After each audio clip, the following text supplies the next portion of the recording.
평안하시죠? 3월의 14번째 날, 3월 14일 목요일 매일 예배, 우리 기도함으로 하나님 앞에 시작합니다. 참 좋으신 하나님, 저희들의 삶에 하나님의 공급하시는 힘과 능력으로 살게 하시니 감사합니다. 오늘도 새로운 날을 주셨습니다. 주님 원하시는 모습으로 살아갈 수 있도록 저희들을 깨우쳐 주시고 또 그 길을 행하여 나아갈 수 있는 힘과 능력이 하늘로부터 임하는 복된 시간이 되어지도록 이 매일 예배 시간에 은혜를 더하여 주옵소서. 예수님의 이름으로 기도하옵나이다. 아멘. 찬송가 93장입니다. 예수는 나의 힘이요. 찬양이 정말 믿음의 고백이 되었으면 좋겠습니다. 예수님이 우리의 힘이십니다. 우리 그런 마음으로 함께 찬송합니다.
오늘 주신 하나님의 말씀 시편 52편의 말씀입니다.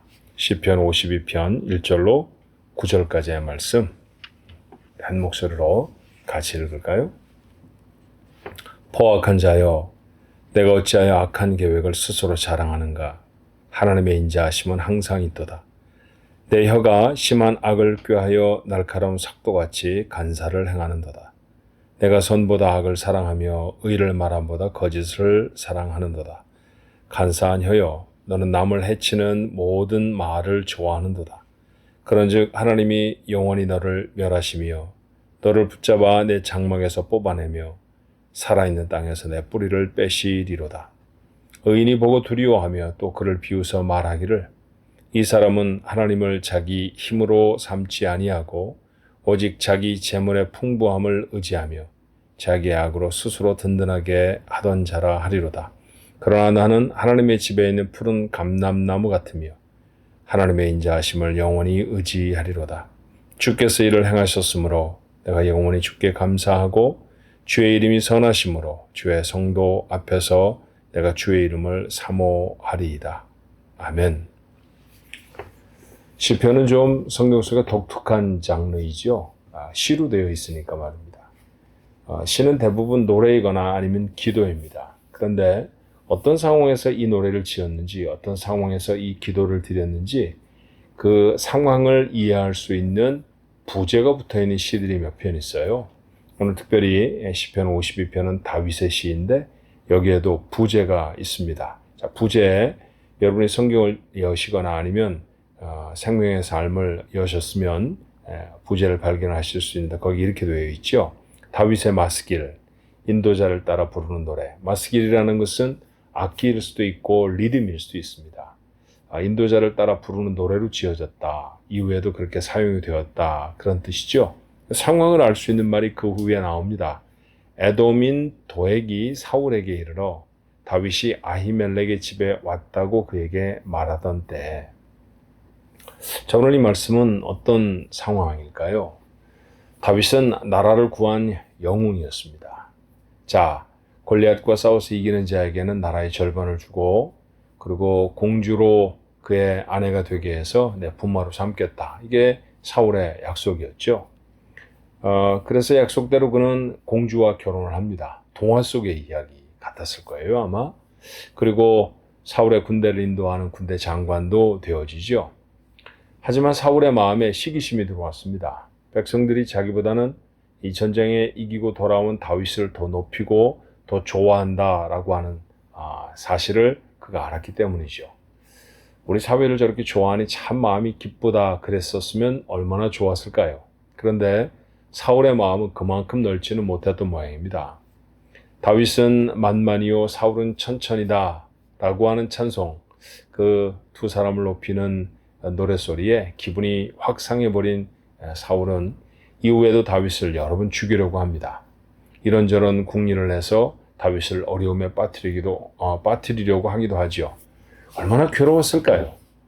자, 자기를 대적하는 사람이 나라의 왕이고 또 가깝게는 자기의 아내의 아버지, 그 장인 아닙니까? 아버지 그렇게 불렀을 거예요. 아버님 그렇게 불렀을까요?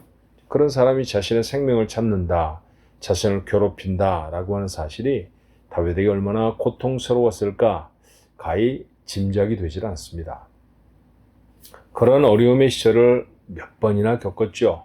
결국 그는 궁궐을 떠나기로 합니다. 왕과 함께 살 수 없다라고 마음의 결정을 한 거예요. 그리고 홀로 도망자의 길에 내려서지요. 그가 첫 번째 갔던 곳은 놉이라고 하는 땅이었습니다. 당시에는 아직 하나님을 예배하는 성전이 건축되지 않았을 때입니다. 이 성전은 다윗이 왕이 되고 나서도 짓지를 못하고 도리어 다윗의 아들이었던 솔로몬 때에야 지어지지 않습니까? 우리 그 사실을 잘 알고 있는 우리가 지금은 그 솔로몬의 앞에 왕, 그 앞에 왕, 사울의 시대이니 성전이 없는 게 당연하죠. 하지만 하나님을 예배하는 그 예배를 인도하던 사람들, 제사장들은 있었습니다. 성전이 있었으면이야 성전 주변에 모여 살았겠죠. 그리고 하나님이 말씀하신 대로 이스라엘의 그 제사장들이 살 수 있는 몇몇 동리에 그들이 살았을 것입니다만 아직 그런 제도가 공고하지 않았을 때에는 아마 이 놉이라고 하는 동네에 제사장들이 살았던 것 같아요. 그래서 놉은 별명으로 제사장의 마을이었습니다. 제사장이 모여 살던 곳으로 다윗이 내려갔다라고 하는 것은 제사장을 만남이 위함이었을 것이고 하나님 앞에 예배하기 위함이었을 것입니다. 무엇보다도 그의 마음에 위로가 필요했을 거예요. 영적인 격려가 필요하지 않았을까요? 예, 그는 확실히 걸음을 잘 내딛는 사람이었습니다. 자, 그렇게 그는 제사장의 마을로 가서 아히멜렉이라고 하는 제사장을 찾습니다. 아히멜렉은 그에게 음식을 내어주기도 했고 아무것도 준비가 없었던 다윗에게 그가 오래전에 죽였던 골리앗, 그가 가졌던 대단한 칼을 내어주기도 합니다. 모기도 얻었고 배도 채우게 되어졌죠. 그런데 그곳에는 다윗만 있었던 것은 아닙니다. 또 다른 방문자가 있었죠.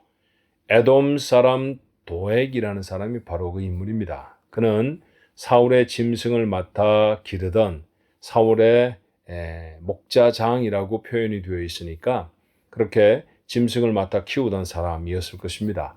그렇게 지위가 높은 사람은 아니었겠죠. 그리고 무엇보다도 그는 유대인도 아니고 유대인이 아닌 것도 사실은 아니죠. 에돔 사람이라고 하면 이스라엘 사람의 범주에서 보면 좀 그랬을 것입니다.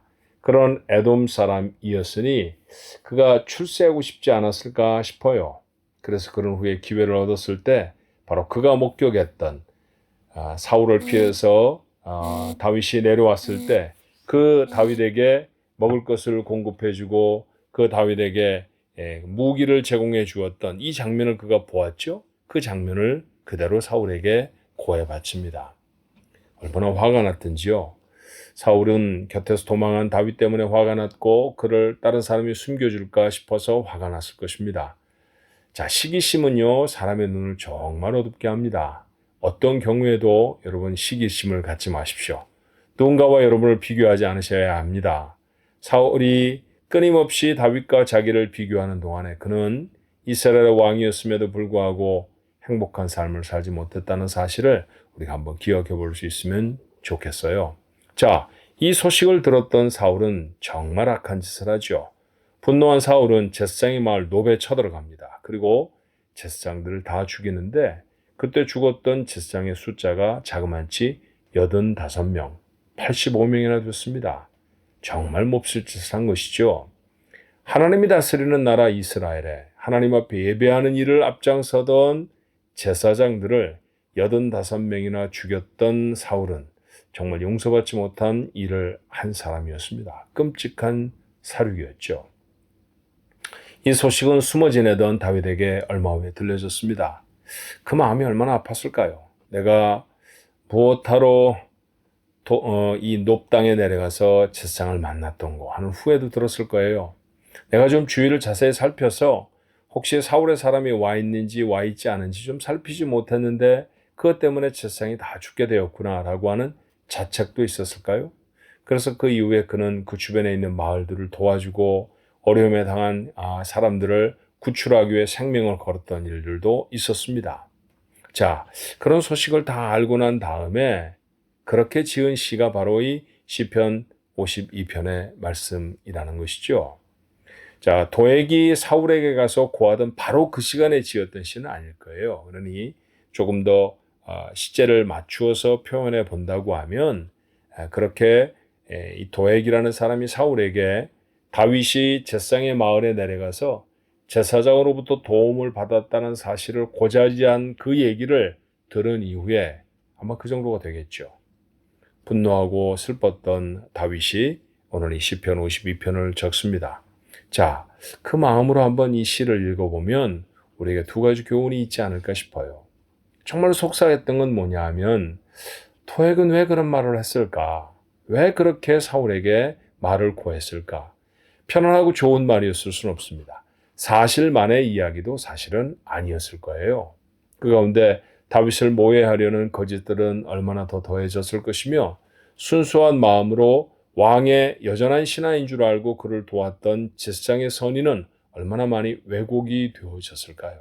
이런 이야기를 전하는 그의 혀는 온전한 혀가 아니었던 것이죠. 말에 대한 안타까움이, 말에 대한 후회가, 말에 대한 속상함이 오늘 이 시편에 절절히 묻어 있습니다. 우리가 이 시편을 묵상하며 가질 수 있는 첫 번째 교훈은 그래서 말에 대한 것입니다. 여러분, 말을 할 수 있다는 것은 대단한 축복이죠. 제가 미국에 처음 왔을 때가 93년이었고요. 저희 아이들은 아주 어린 아기였습니다. 그래서 말을 잘 하지 못할 때였죠.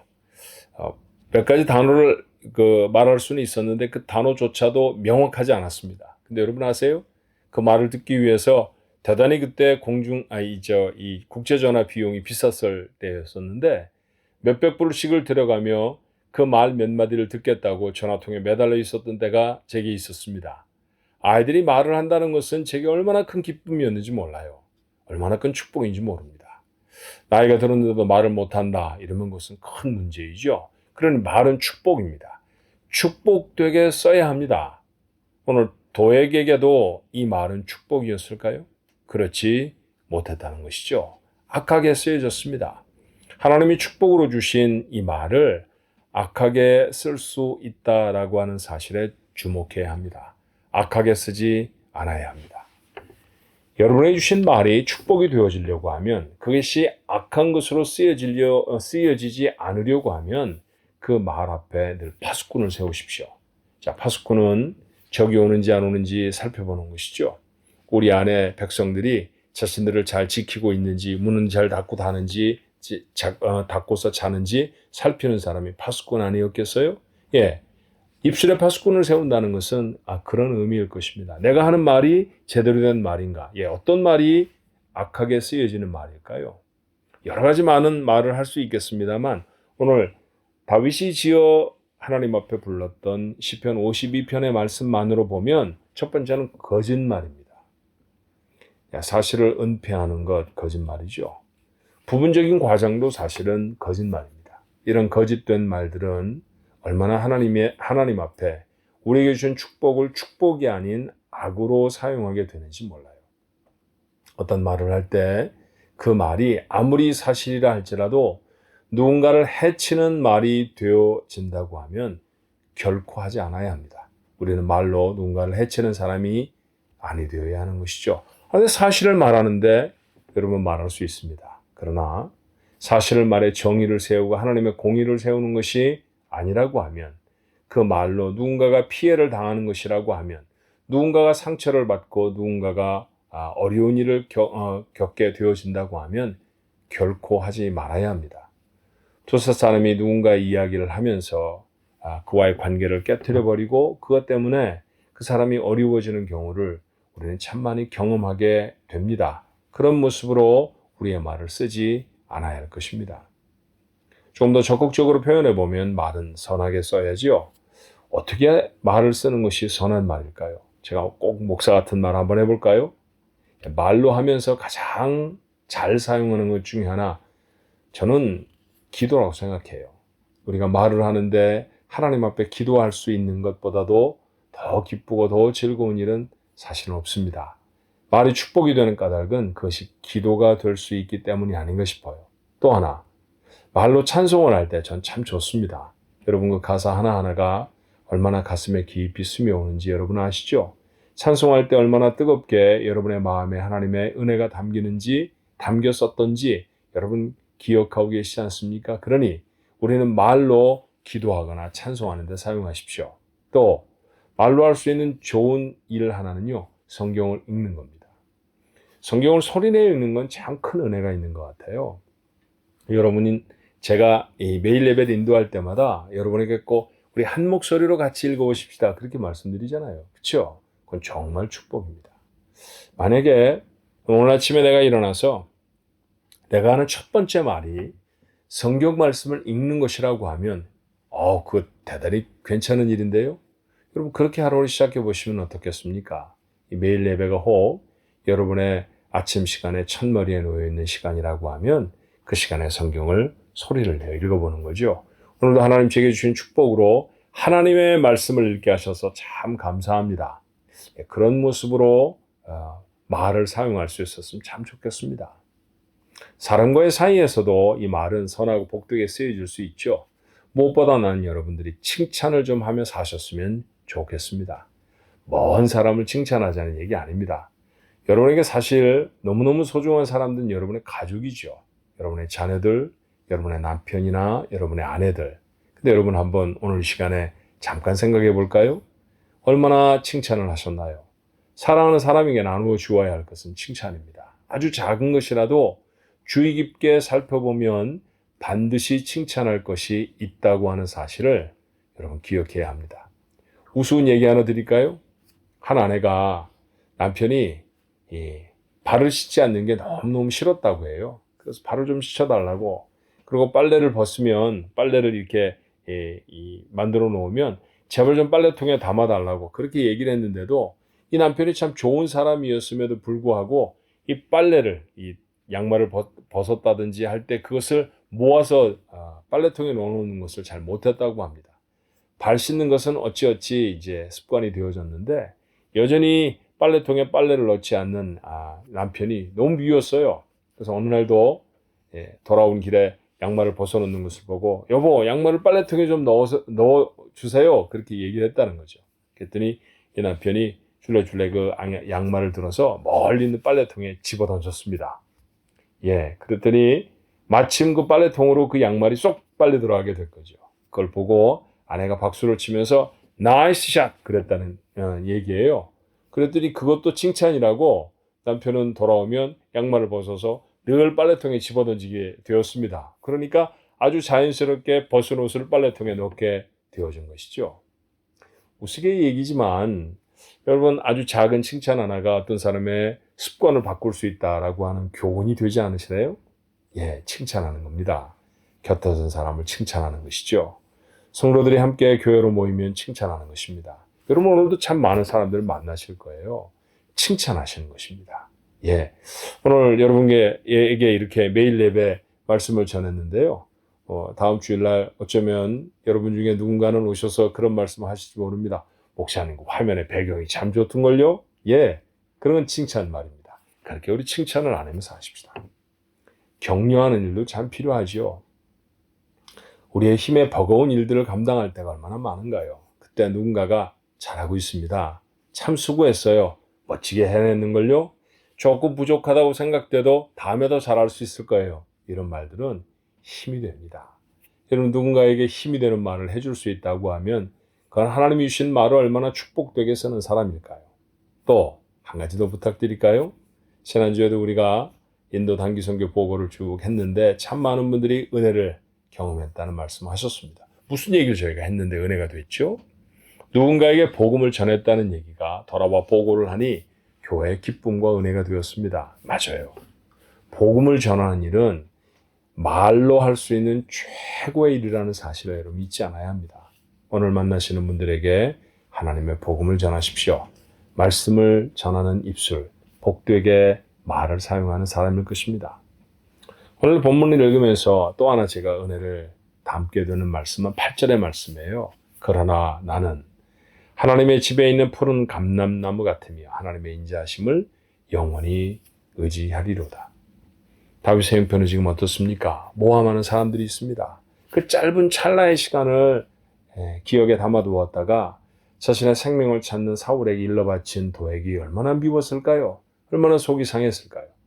그리고 그런 사람의 말을 듣고 자신을 추격하고 자기가 없었으면 그만 돌아가면 그만이지, 자기에게 선행을 베풀어 주었던 제사장 한 사람도 아니고 85명이나 죽여버렸던 그 사울의 행태는 다윗에게 얼마나 분노가 되었을까요? 모함하는 사람, 해치는 사람이 주변에 너무나 많습니다. 그들을 이길 만한 힘이 없어요. 그는 지금 왕도 아니고요. 거리를 숨어서 돌아다녀야 하는 그런 도망자의 신세입니다. 그런데 그래도 나는, 오늘 그렇게 말하잖아요. 그래도 나는, 나를 모함하는 사람이 있어도, 나의 생명을 찾는 사람이 있어도 8절의 말씀입니다. 그러나 나는 하나님의 인자하심을 영원히 의지하리로다. 어떤 어려움이 여러분에게 있으십니까? 어려움이 막 나를 체이싱하는 것 같죠? 나를 막 따라오는 것 같죠? 나만 가면 어려움이 반드시 꼬리를 물고 나를 따라다니는 것 같은 그런 마음이 드실 수도 있습니다. 다윗처럼 고백해 보시면 어떨까요? 그러나 나는 아무리 되는 일이 없는 것 같아도, 아무리 내 힘이 부족하고 모자란 것 같아도, 그러나 나는 하나님의 인자하심을 영원히 의지하리로다. 다윗은 그렇게 고백했고요. 마침내 하나님의 은혜를 만나서 놀라운 반전의 인생을 살아냅니다. 오늘 이 아침에 이 말씀을 나눈 여러분의 인생이 됐으면 참 좋겠습니다. 오늘 하루도 말을 복으로 사용하고 아무리 큰 어려움이 우리 앞에 밀려온다 할지라도 그러나 나는 믿음을 결단하는 우리 가족들 모두가 되시기를 주님의 이름으로 축원합니다. 기도하시겠습니다. 좋으신 하나님 감사합니다. 어려운 일이 있어도 감사하고요. 저희들이 풀어야 할 숙제가 우리 앞에 있어도 감사합니다. 왜냐하면 이 다윗을 통해서 우리에게 다시 말씀으로 격려해 주신다는 사실을 저희가 알기 때문입니다. 고맙습니다. 오늘도 이 답답하고 어려운 인생을 터벅터벅 살아가는 저희들에게 내가 힘이 될 것이다. 다윗에게 힘이 됐던 나 하나님 변하지 아니하는 내 하나님이기도 한다. 그 메시지를 오늘 저희들은 시편을 통해 읽게 되니 참 감사합니다. 그러니 하나님 우리에게 복으로 주신 것은 알뜰하게 복으로 쓰게 하옵소서. 그 중에 다윗이 한탄하고 안타까워했던 말의 사용, 말, 복이 될 수 있게 하시기를 원합니다. 저희들이 혹 말로 거짓되게 했다고 하면 용서해 주옵시고 말로 누군가를 해하려고 했다고 하면 주님 용서해 주옵소서. 오늘부터 저희들의 말은 그리 사용되지 않을 것입니다. 하나님을 찬송하는데 하나님 앞에 기도하는데 주의 말씀을 읽는데 누군가를 격려하는데 누군가를 칭찬하는데 또 복음을 전하는데 이 말들을 쓰게 하옵소서. 복이 되는 삶, 그 삶이 복된 인생일 것입니다. 오늘 이 아침의 말씀을 나눈 우리 가족들 모두의 삶이 그런 삶이 되게 하시고 오늘 하루 자리에 누울 때 하나님 잘 살았습니다. 복되게 살았습니다. 감사할 수 있는 우리 식구들 모두가 되게 해 주옵소서. 예수님의 이름으로 간절히 기도하옵나이다. 아멘.